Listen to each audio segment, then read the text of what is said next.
नमस्कार दोस्तों, आपका स्वागत है सरकारी ज्ञान फॉर यू में। दोस्तों, आप सब कैसे हैं? उम्मीद है बहुत अच्छे होंगे और आपकी तैयारी बहुत अच्छे लेवल की चल रही होगी। दोस्तों, आज मैं इस वीडियो में बात करने वाला हूं यूपी ट्रिपल एससी की कुछ भर्तियों को लेकर बहुत ही महत्वपूर्ण अपडेट के संबंध में। और भाइयों और बहनों, अधिक समय वेस्ट ना करते हुए सीधा मुद्दे की बात कर लेता हूं। तो भैया, सबसे पहली जो खबर है वो है एएसओ भर्ती, जिसके परिणाम का इंतजार बहुत सारे छात्रों को बहुत लंबे समय से है।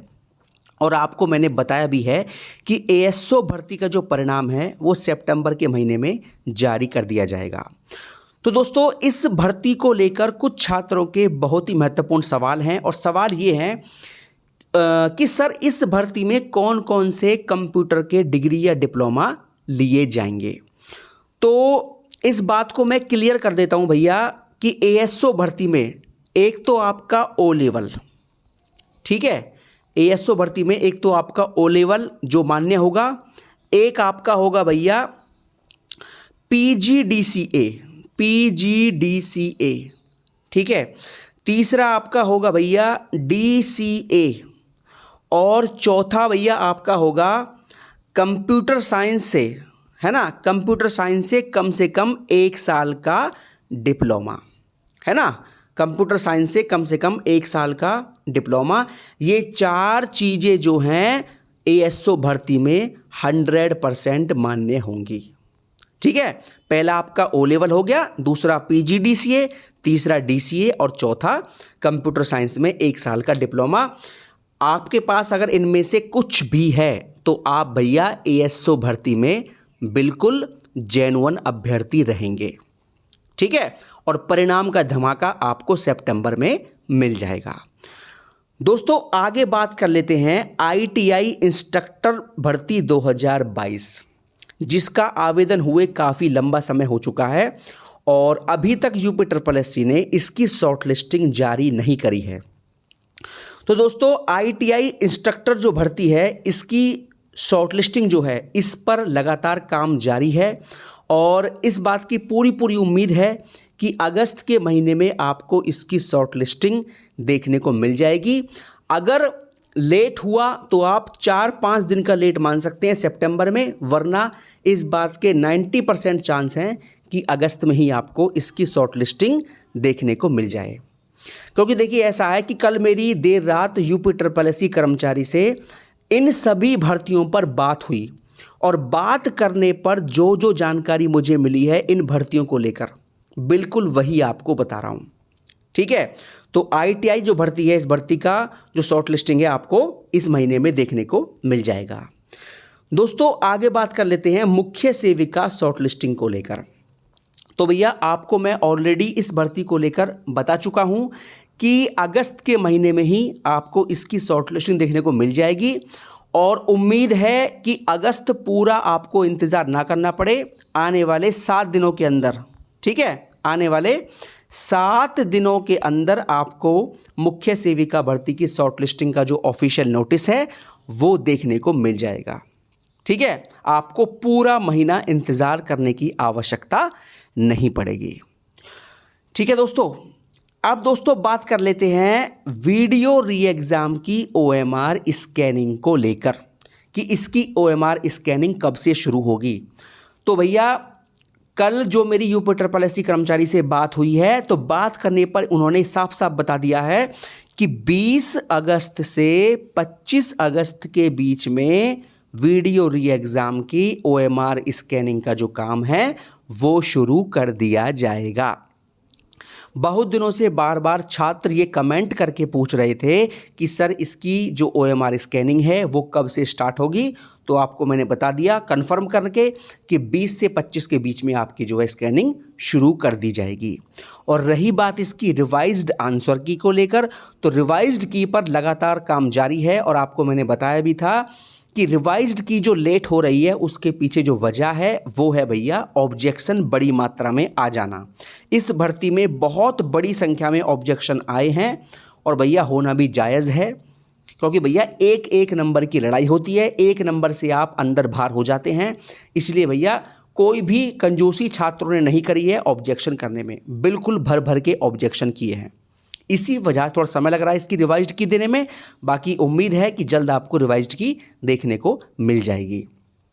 ठीक है दोस्तों, अब दोस्तों बात कर लेते हैं असिस्टेंट अकाउंटेंट और ऑडिटर भर्ती।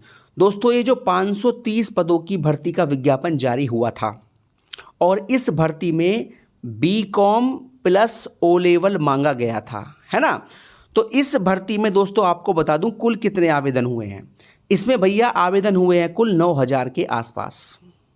ठीक है भैया, क्योंकि ऐसा होता है कि बीकॉम हर किसी के पास नहीं होता, बीकॉम वाले बहुत ही कम छात्र छात्राएं मिलते हैं और बीकॉम में भी फिर ओ लेवल मांगा गया है। तो बीकॉम और ओ लेवल दोनों ही डिग्रियां किसी छात्र छात्रा के पास मिलना बहुत मुश्किल होता है, इसलिए इस भर्ती में कंपटीशन का लेवल बहुत कम रहेगा और इसमें जो है कुल मात्र 9000 ही आवेदन आए हैं।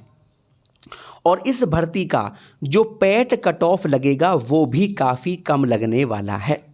ठीक है भैया, क्योंकि जिस भर्ती में ओ लेवल मांग लिया उस भर्ती में अगर आपके पास ओ लेवल है तो भैया फिर आपकी चांदी ही चांदी है, फिर आपका सिलेक्शन होना बहुत आसान है। ठीक है, अब आप खुद सोचिए कि 9000 कुल आवेदन हुए हैं। ठीक है, मतलब पैट एग्ज़ाम दिया था 25 लाख छात्रों ने, उनमें से केवल 9000 ही ऐसे हैं जिनके पास बीकॉम भी है और ओ लेवल भी है। ठीक है, तो ये बहुत बड़ी बात है, छात्रों की संख्या ऐसी बहुत कम होती है और इस भर्ती में जो है काफ़ी आपको कम कट ऑफ देखने को मिलेगा। ठीक है दोस्तों, अब बात कर लेते हैं फॉरेस्ट गार्ड के मेडिकल को लेकर कि इसका मेडिकल का जो नोटिस है वो कब जारी होगा। देखिए यूपीएससी कर्मचारी के द्वारा फॉरेस्ट गार्ड के मेडिकल को भी पता करने का प्रयास किया कि इसका जो नोटिस कब जारी होगा, तो जानकारी ये मिली है कि इसका जो मेडिकल नोटिस है वो आपको अगस्त के लास्ट तक देखने को मिल जाएगा। और जानकारी ये है कि सितंबर में जो है इसका मेडिकल भी शुरू करवा लिया जाएगा। तो फॉरेस्ट गार्ड वाले जो छात्र हैं बिल्कुल तैयार रहें, सितंबर में आपका जो मेडिकल है वो करवा लिया जाएगा। ठीक है दोस्तों, अब दोस्तों बात कर लेते हैं JAK 1262 पद की परीक्षा। जैसा कि आप जानते हैं 27 अगस्त को इसकी परीक्षा होने वाली है।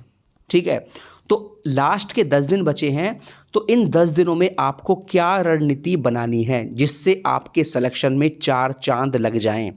तो भैया रणनीति केवल साफ साफ यही है कि एक तो आपका करंट अफेयर्स, ठीक है, कंप्यूटर और हिंदी, एक बार आपने इसमें जितना भी अब तक पढ़ा है उसका ढंग से और जम के रिवीजन कर लीजिए।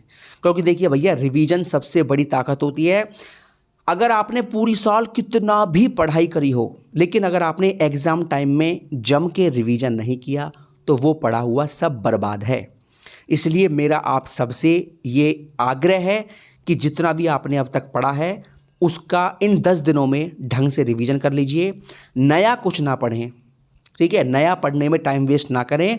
हिंदी हो, कंप्यूटर हो, करंट अफेयर्स हो, इसका अच्छे तरीके से रिवीजन कर डालिए।